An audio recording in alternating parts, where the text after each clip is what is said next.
Hallelujah. Ni wakwa. Kama uni mumo wako. Mwa Yesu. Nonete koko kwaku yedi koko kuibinya.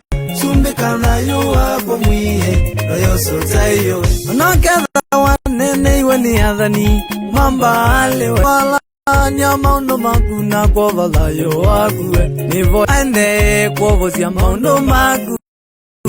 Na itungia kila chaku choyo iwe ni mumaitha. Wikene Yesu. Kama uni mwa Yesu. Nonete koko kwaku Yesu. Ni koko kuibinya. Sumbika yu wako masotayo.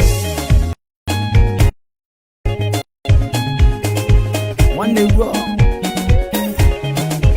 Also tayo masia. Kwako kwaku Yesu. Ni kwako kuibinya. Na maku Yesu.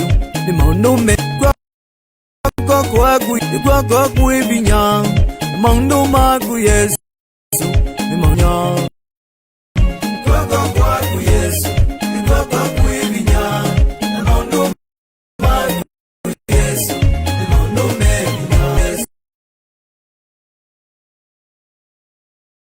Ni mtume Joseph ama Apostle Joseph. Pia unaweza niita mchungaji.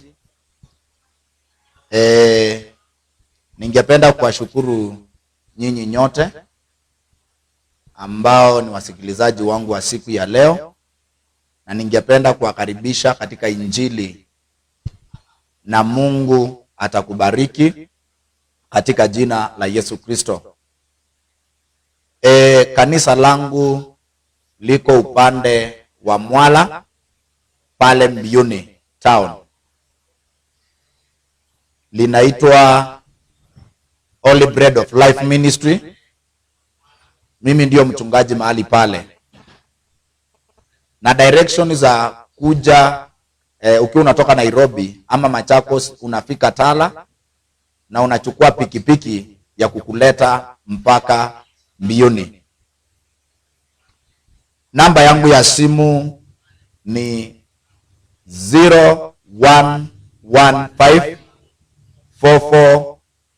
0115449397. Nitarudia tena, namba yangu ya simu ni 0115449397. Karibu sana, na Mungu wa uzima ataweza kukubariki. Mimi ni mtumishi wa Mungu ambaye nimeitwa na Mungu, na kwa hakika ninajua kwamba umesikia Injili kwa maredio, umesikia Injili kwa TV, YouTube, TikTok, Facebook, hata kwenye mataoni umesikia Injili. Kwa hivyo Injili ambayo ninakuletea mpendwa wangu sio Injili ambayo ni mgeni. Ni Injili ambayo umekuwa ukihubiriwa na mtumishi, ni mchungaji wako, na bila shaka utaweza kubarikiwa kwa jina la Yesu Kristo. Kabla ya nilete neno la Mungu, ningependa tukaweze kuomba pamoja, na Mungu wa uzima ataweza kukubariki katika jina la Yesu Kristo. Mungu wa uzima ataweza kukuinua na kukuonekania. Ningependa tuweze kuomba. Baba, katika jina la Yesu na kushukuru Baba wa mbinguni. Asante mtakatifu, ni kwa ajili ya neema na kibali. Asante ni kwa ajili ya msikilizaji ambaye anasikia Injili hii Bwana. Naomba ukaweze kumbariki na kumuinua na kumuonekania. Waondolee mashida, matatizo, magonjwa, balaa, nuksi na kisirani. Kwa jina la Yesu nimeomba na kushukuru. Amen. Karibu sana msikilizaji wangu. Neno ya siku ya leo inatoka kwenye kitabu cha Matendo ya Mitume 3. Ni kuhusu yule kiwete. Najua kwamba hii neno unaweza kuwa ulisikia mahali pengine. Nachoweza kukuambia ni ya kwamba revelation huja zikiwa tofauti.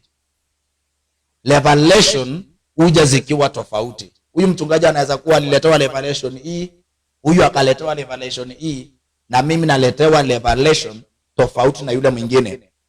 Kwa hivyo ningependa ukaweze kunipa sikio lako, ukanipe dakika zako chache ili nikaweze kunena na wewe siku ya leo. Kwenye kitabu cha Matendo ya Mitume 3 mstari wa 1 na kuteremka, Biblia inasema ya kwamba basi Petro na Yohana walikuwa wakikwea pamoja kwenda hekaluni saa ya kusali saa 9. Na mtu mmoja aliyekuwa kiwete toka tumboni mamaye alichukuliwa na watu, ambaye walimweka kila siku katika mlango wa hekalu uitwao Mzuri, ili aombe sadaka kwa watu waingiao ndani ya hekalu.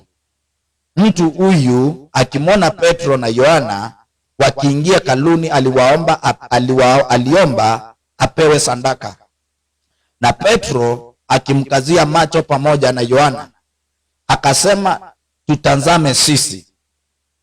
Akawaangalia akitarajia kupata kitu kwao, lakini Petro akasema, mimi sina fedha wala dhahabu, lakini nilicho nacho ndicho nikupacho.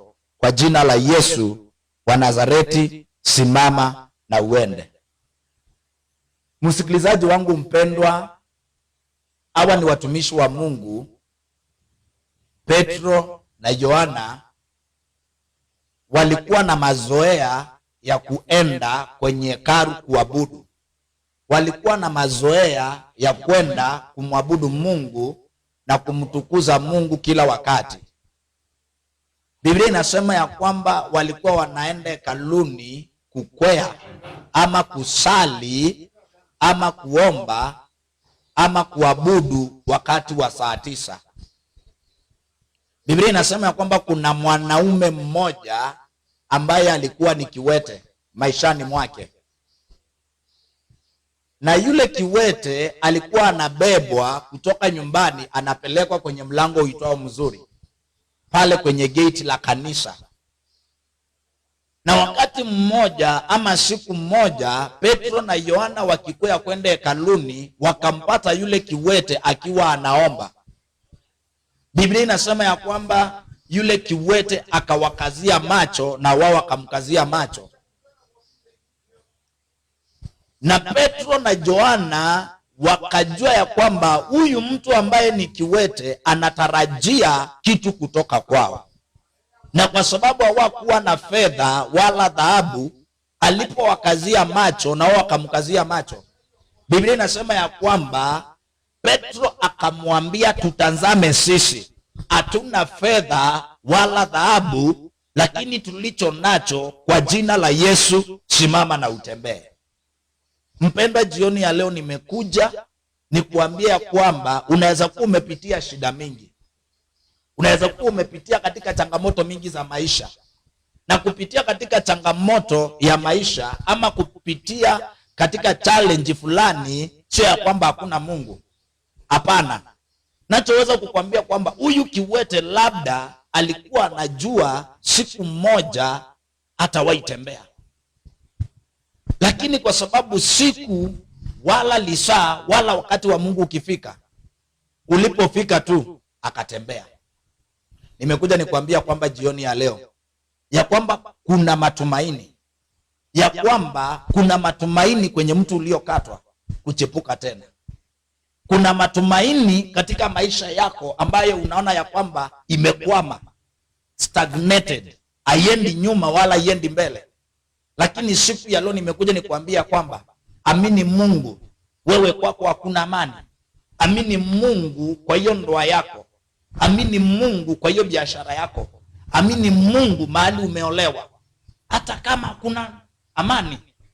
Ndoa zingine zimekuwa ni kama ndoano, hakuna amani kabisa.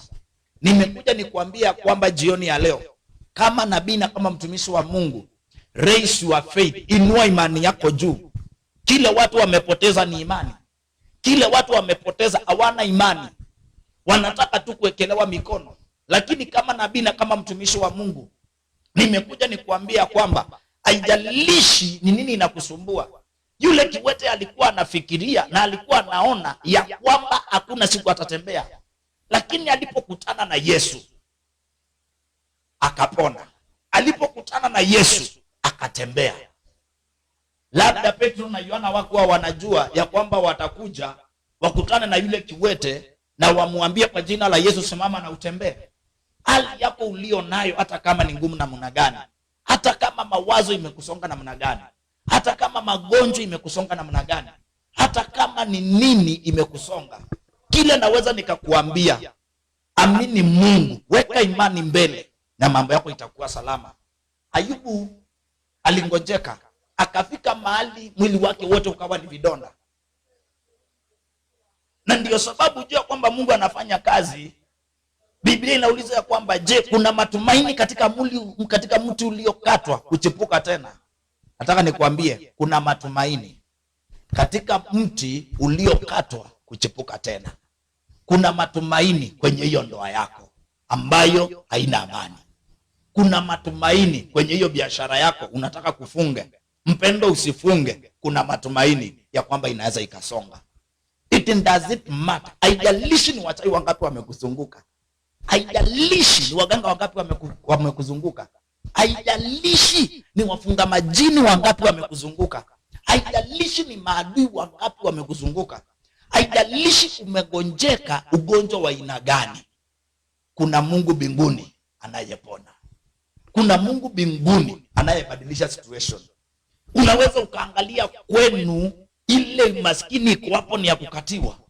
Unaweza ukaona kwenu mahali umezaliwa kuna chochote kizuri. Unaweza ukaangalia ukaona mbele na nyuma haujui uende wapi. Nataka nikuambie jioni ya leo kuna matumaini katika hiyo biashara yako.